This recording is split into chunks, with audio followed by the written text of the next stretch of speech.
I thought Christmas dinner would be different this year. After 37 years of hosting, serving, and cleaning up alone while they laughed around my table.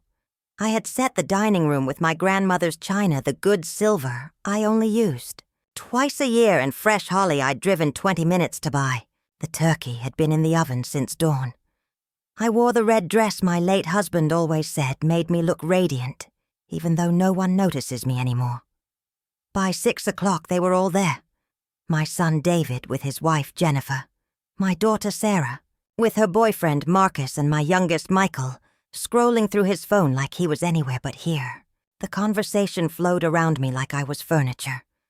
Pleasant background noise while they discussed their jobs, their trips, their plans. "Mom, the potatoes are cold," Sarah said without looking up from her phone. I heated them. Again. "Could you get more wine from the basement?" David asked, not pausing his story about his promotion. I climbed those steep stairs on arthritic knees.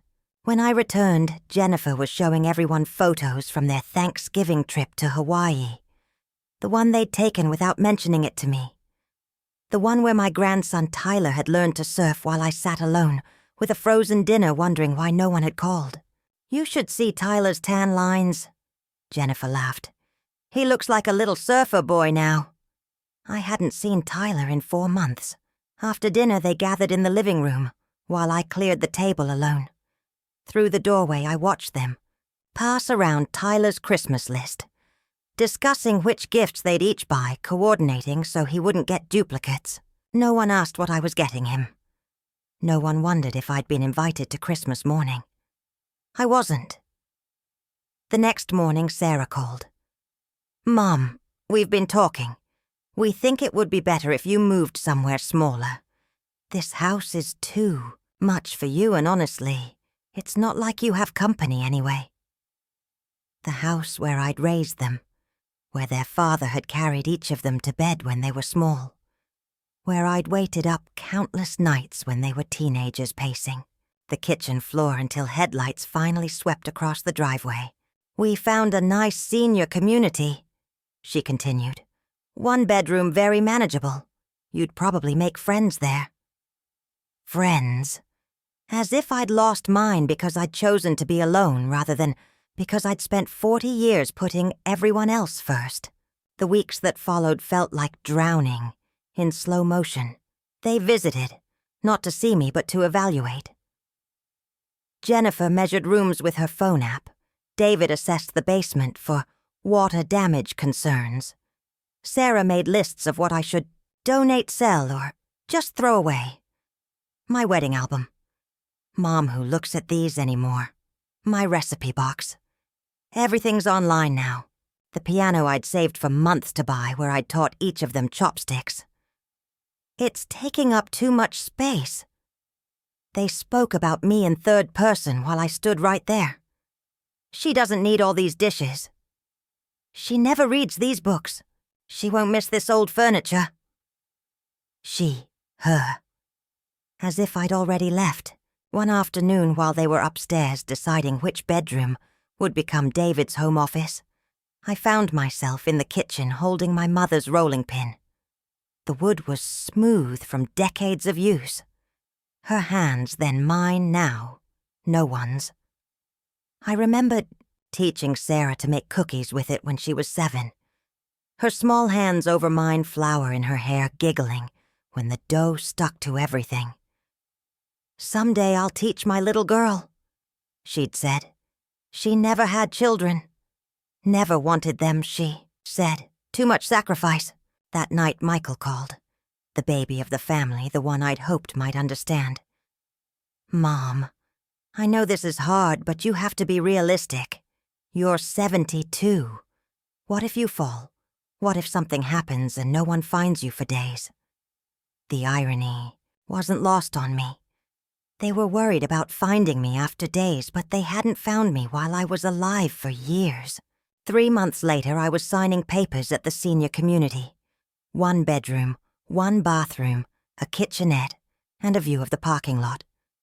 The manager, a woman my age with kind eyes, showed me the activity calendar. Tuesday is bingo, Wednesday is book club, Friday is movie night, she said. You'll love it here. Everyone does. Everyone. As if we were interchangeable. As if one 70-something woman was just like another. My children helped me move. Jennifer supervised while David and Michael carried boxes. Sarah took photos of the empty rooms. For memories, she said, though I noticed she was already planning the renovations. This will be so much better for you, Mom, she said, hugging me briefly. Less stress, more social interaction. You'll see. They left me there with my one bedroom and my silence. But something unexpected happened in that silence. I stopped waiting for the phone to ring. I stopped checking the mailbox for cards that never came. I stopped planning menus for people who never visited. And in that space, where expectation used to live, something else grew. At first, it was just anger. Clean, bright anger that felt better than the dull ache of disappointment. I was angry at myself for believing that sacrifice equaled love. Angry that I taught them to take by never, teaching them to give. Angry that I'd become invisible by trying so hard to be indispensable. Then came something deeper. A quiet voice I hadn't heard in decades whispering, "You are not done yet. Have you ever felt this way, like you've given everything to your family, only to be set aside when you finally needed them? Tell me in the comments." One morning, while the other residents played bingo in the community room, I sat in my small living room with a cup of tea and opened my laptop. I hadn't used it in months, but my fingers remembered. I typed, "Houses for sale, Sedona, Arizona." I'd always wanted to see the Red Rocks. My husband and I had planned to go for our 40th anniversary before the heart attack took him at 68. "We'll go next year," we'd always said. Next year never came, but I was still here. The houses were beautiful. Adobe walls, mountain views, gardens with plants I'd never seen. I bookmarked 3 that were within my budget, the budget my children didn't know I had because they'd never asked about, the life insurance money or the savings account I'd built, by living on almost nothing for decades. That afternoon I called the realtor. "I'd like to see these properties," I said. "When were you thinking of visiting?" she asked. "Next week." The flight to Phoenix was my first time on an airplane since my honeymoon. I sat by the window and watched the earth fall away, taking my old life with it. Sedona was everything I'd imagined, and nothing I'd expected. The rocks weren't just red. They were coral, salmon, rust, burgundy, changing color with the light like living things. The air smelled different, clean, hopeful. The third house I saw had a small garden with a fountain and a view of Cathedral Rock. The kitchen was tiny but perfect for one person. The bedroom had French doors that opened onto a patio where I could have my morning coffee. "I'll take it," I said. The realtor, a woman named Maria with silver hair and turquoise jewelry, smiled. "You seem certain." "I am." "What brings you to Sedona?" "I'm not running from anything," I said. "I'm running toward myself." The next few weeks moved like a dream. I sold most of my furniture to an estate sale company. I kept only what mattered: my mother's dishes, my books, the quilt my grandmother made, and one photograph of my children when they were small and still needed me. I didn't tell them I was leaving until the papers were signed. Sarah called first. "Mom, what do you mean you bought a house in Arizona? You can't just move across the country." "I can," I said. "I did. But what about us? What if we need you?" The question hung in the air like dust. When had they ever needed me? When had they ever acted like my presence mattered? "You'll be fine," I said. "You always have been?" David was more practical. "Mom, this is obviously some kind of breakdown. You can't make decisions like this alone." "I've been alone for years," I said. "I'm just changing the location." Michael tried guilt. "Mom, you're being selfish. We're your family." "Yes," I said. "You are. But I'm a person, not just a mother." The drive to Arizona took 3 days. I stopped in small towns, ate in diners, slept in motels with polyester bedspreads and paper-thin walls. I hadn't felt this free since I was 20. My new house smelled like sage and possibility. The first night I sat on my patio with a glass of wine and watched the sunset paint the rocks in colors I didn't have names for. A coyote called in the distance. The fountain whispered. The silence was complete and perfect. I slept 12 hours. The next morning I drove to the grocery store. It was smaller than I was used to, with local produce and handmade signs. The clerk, a young man with kind eyes, asked if I was new in town. "Brand new," I said. "Welcome," he said. "You picked a good place to start over." Start over, not end. Start. I joined a hiking group for seniors. I learned to paint with watercolors. I volunteered at the animal shelter where grateful dogs didn't care that I was 72 or that my children had forgotten I existed. They just cared that I showed up.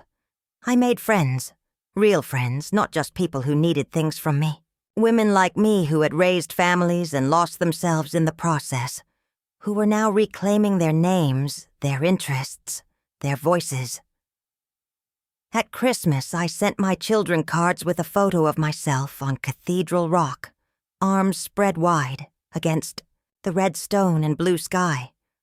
I looked happy, healthy, free. They called within hours. "Mom, you look..." Sarah paused. "Different." "I am different. Are you okay?" "You seem so far away." "I am far away. That's the point." "Don't you miss us?" I considered the question. Did I miss the criticism, the taking without giving, the sense that I was failing at being who they needed me to be? Or did I miss who they used to be when they were small and thought I hung the moon? "I miss who we were," I said finally. "But I like who I'm becoming." Spring in Sedona was a revelation. Wildflowers bloomed between the rocks. Desert lupine, Indian paintbrush, prickly pear cactus with yellow flowers like little suns. I planted my own garden tomatoes, herbs, roses that would bloom in the desert heat. My neighbors Jim and Carol invited me for dinner. They'd been married 52 years and still held hands while they walked their ancient golden retriever.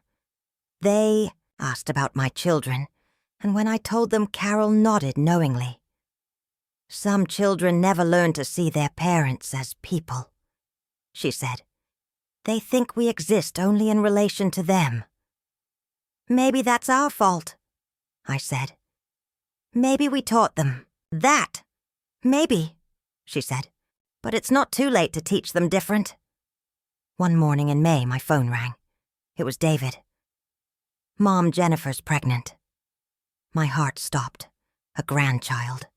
The one thing I'd always hoped for and thought would never come. "Congratulations," I said carefully. "We want you to be involved," he said. "We want the baby to know his grandmother." His grandmother. Not me specifically. Not Margaret with her stories and her recipes and her capacity for love. Just the role I would play in their production. "I'd like that," I said. "But I live in Arizona now." "Maybe you could move back. We could help you find something closer." Something closer. Another small apartment where I could wait for visits that might come, calls that might not. "No," I said quietly. "This is my home now." "But Mom..." "David, you can bring the baby to visit. Arizona is beautiful. We can hike, we can see the red rocks. I can teach him about the desert. But I'm not moving back to sit in a corner waiting to be useful. There was a long pause. We need to think about this, he said. You do that, I said. I'll be here when you decide. Summer came with its fierce heat and afternoon thunderstorms that turned the sky purple and silver. I learned to live by the desert's rhythm. Early mornings, quiet afternoons, evenings on the patio, watching stars appear in the vast sky. In July, Sarah called. She was getting married. Again. Her second marriage at 43 to a man she'd known for 6 months. I want a small ceremony, she said. Just family. I waited. Will you come? Where? Chicago. Marcus has family there. Another city, another hotel, another event, where I would be the afterthought, the duty invitation extended because it would look bad to exclude me. I don't think so, I said. What do you mean? I mean no, Sarah. I don't think I'll come. But I'm your daughter. Yes, you are. And I love you. But I don't love how you treat me. I don't treat you badly. You don't treat me at all. You call when you need something. You include me when it's convenient. You see me as a resource, not a person. That's not true. When was the last time you asked how I was? Not, how are you doing, Mom? While you're checking your phone, but really asked, when was the last time you called just to talk? Silence. I'll think about it, she said finally. But I already knew my answer. That fall, the cottonwoods along the creek turned gold, and the light in Sedona became something alive, turning the rocks into cathedrals of color. I took a pottery class, learning to center clay on the wheel to shape something beautiful from earth and water and intention.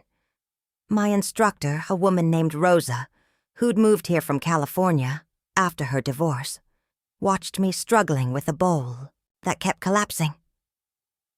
You're trying too hard, she said. Let the clay tell you what it wants to be. I laughed. I've spent my whole life doing what other people wanted me to be. Then maybe it's time to listen to yourself.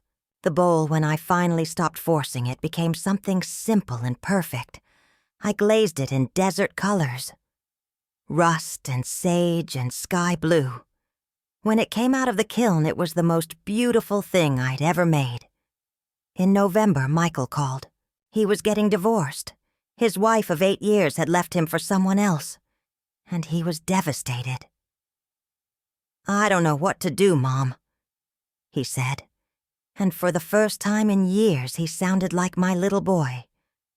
Come visit, I said without thinking. Really? Really? Come to Arizona, bring your pain, and let's sit with it together.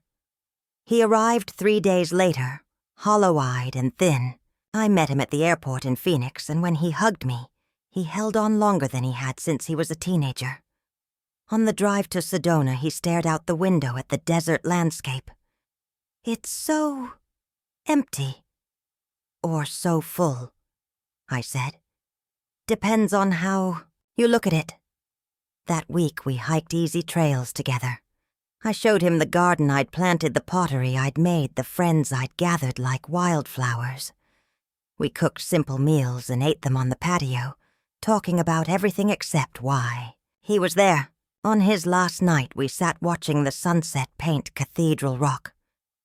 I always thought you needed us, he said suddenly. I did need you. I needed you to love me. We do love you. You love the idea of me, the mother who serves and sacrifices, and never complains. But you don't know me. You don't know that I wanted to be a teacher before I had children. You don't know that I write poetry sometimes, or that I always wanted to learn to dance. You don't know that I still miss your father every single day, or that I'm proud of becoming someone new at 72. He was quiet for a long time. I'm sorry, he said finally. I know you are, but sorry isn't enough anymore. If you want a relationship with me, it has to be a real one. Not the old pattern where I give and you take. I don't know how to do that. Neither do I said. But we can learn. When he left, he hugged me again. I'll call you, he said. I hope so. But if you don't, I'll be okay. And I meant it. Winter in the desert was gentle, clear days and cold nights, the rocks changing color with the light like a slow, magnificent dance. I joined a book club, learned to line dance, started volunteering at the library. At Christmas, I sent my children the same gift, a photo book I'd made of my new life. Pictures of my house, my garden, my friends, my artwork. Pictures of a woman they'd never really seen before. David called on New Year's Day. Jennifer had delivered their son in December. They'd named him James after my father. We want to bring him to meet you, he said. When? Spring break. We thought maybe we could rent a house in Sedona for a week. A week, not a weekend duty visit, but a real vacation. Time to get to know each other again. I'd love that, I said. Mom. I looked at your photo book. You look happy. I am happy. I don't think I ever thought about whether you were happy before. I know. I want to do better. Then do better. Don't just want it. They came. In March, when the desert was blooming and the weather was perfect. David and Jennifer were different. Quieter. More present. They asked questions about my life, admired my house and garden, met my friends. Baby James was perfect with dark eyes, like his grandfather, and tiny hands that gripped my finger with surprising strength. I held him on my patio in the evening, pointing out the first stars, telling him about the desert and the mountains and all the beauty waiting for him in the world. He loves you, Jennifer said softly. He doesn't know me yet, I said. But maybe he will. We want him to know you. The real you, not just... She paused. Not just Grandma the appliance. She blushed. I'm sorry, we were wrong. About a lot of things. On their last night, we sat around my small dining table, the one I'd bought just for me, eating dinner I'd cooked because I wanted to, not because anyone expected it. The conversation was easy real. For the first time in years, I felt like their mother, not their servant. After they left, Sarah called.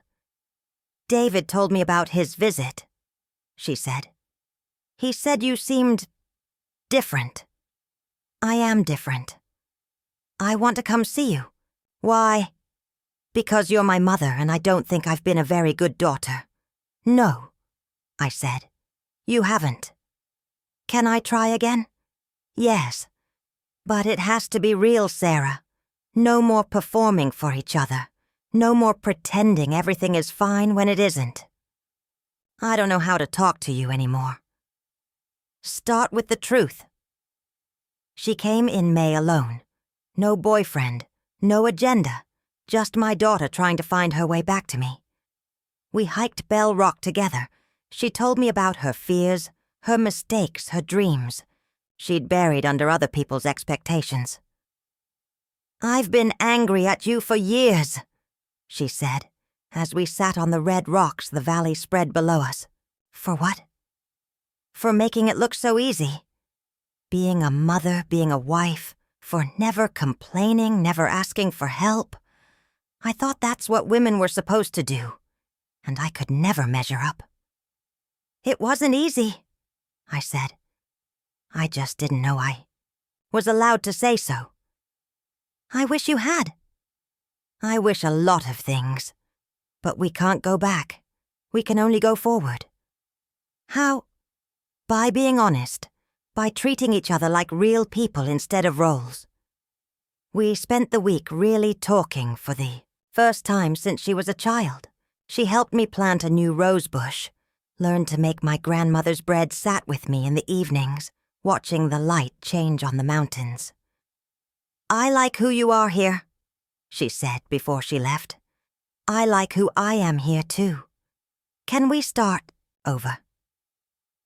We can start now, I said. That's all any of us can do. This morning I woke before dawn as I always do now. I made my coffee, sat on my patio, and watched the sun rise over the red rocks. A roadrunner paused by my fountain, looked at me with bright eyes, then trotted away into the desert. A good omen, I thought. My phone buzzed. A text from Michael. Thinking of you, Mom. Hope you're having a beautiful morning. Just that. No request. No agenda. Just love. I typed back, I am. How are you?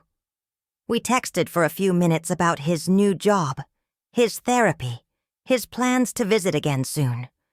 Real conversation. Real connection. After 30 years of believing that love meant disappearing, I've learned that it actually means showing up. For others, yes, but first, and most importantly, for yourself. My children are learning too. Slowly, imperfectly, but really. They're learning that I'm not just their mother. I'm Margaret, a woman with dreams and opinions and boundaries. A woman who deserves respect and care and love that doesn't come with conditions. Some days are hard. Some days I still feel the old hurt, the old pattern of waiting for crumbs of affection. But then I step out onto my patio, breathe the clean desert air, and remember I chose this life. I chose myself. And in choosing myself, I gave my children permission to see me as I really am. Not perfect, not selfless, not without needs, but whole. At 73, I'm finally learning to bloom where I'm planted, not where someone else thinks I should grow, but where I've chosen to put down roots. The desert taught me that some things that look barren from a distance are actually full of hidden life, waiting for the right conditions to flower. I was waiting for the right conditions my whole life. It turns out I was the conditions I was waiting for. If you've ever felt forgotten by the people you love most, if you've ever wondered if it's too late to start again, I want you to know, it's never too late to choose yourself. It's never too late to bloom. Your story isn't over. It's just beginning. Please subscribe to this channel, activate the notifications, and give this video a like. And most importantly, share this with someone you love. Someone who needs to remember that they matter, that they're worthy of love and respect, and a life that feels like their own.